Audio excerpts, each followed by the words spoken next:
1997 коды бізде резервте тұр. Бірақ біздің азаматтарымыздың шағымдарын ескере отырып, біз жалпы неге +7-ден кету керек деген сұрақты қайта қойдық та өзімізге. Өйткені ол +7 коды бүгінгі таңда тарихқа көз жүгіртетін болсақ, Совет үкіметі құлаған кезде сол +7 Ресейде не болды, қалды, Ресейде қалды. Содан кейбір мемлекеттер шыға бастады.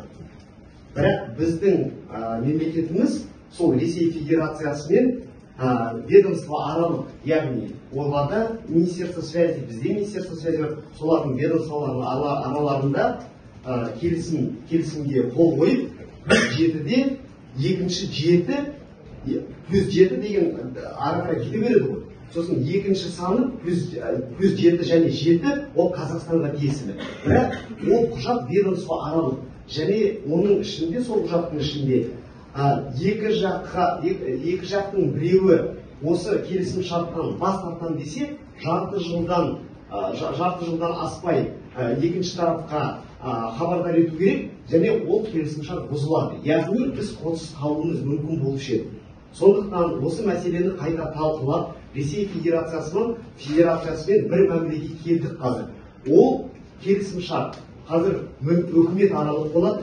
Біріншіден, үкімет аралық болғанда ратификациядан өтеді. Олардың мәжілісінде, ол біздің мәжілістен, олардың депутаттарының. Ол екіншісі. Үшіншісі, бас тарту, ондай пункттер алып тасталады. Яғни ол келешекте бас тартуға келмейді, ол келісім шарттан.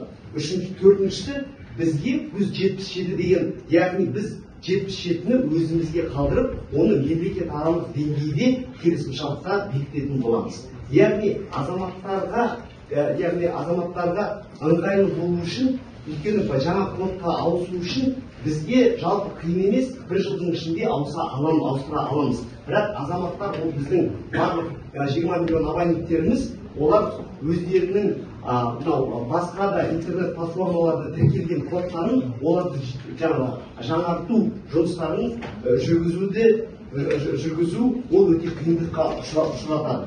Сондықтан біз өзіміздің кодымыз, дүниежүзілік ITU деген мекеме бар, сол мекемеден өзімізге 997 кодын резервке қойдық, бірақ +77-ні тамамдап өзіміздің кодымыз ретінде қалдыру үшін біз сол келісім шарт мәселелерін Ресей Федерациясымен талқылап, бір мәмілеге келдік. Қазір мемлекетаралық тиісті процедуралар жүргізіліп жатыр. Біздің жақтан мақұлданды, жаңа Ресей Федерациясының ішіндегі, яғни мемлекеттік органдардың арасында талқылама жүргізіп, сол талқыламадан кейін осы келісім шартқа қол қояды деген үміттеміз.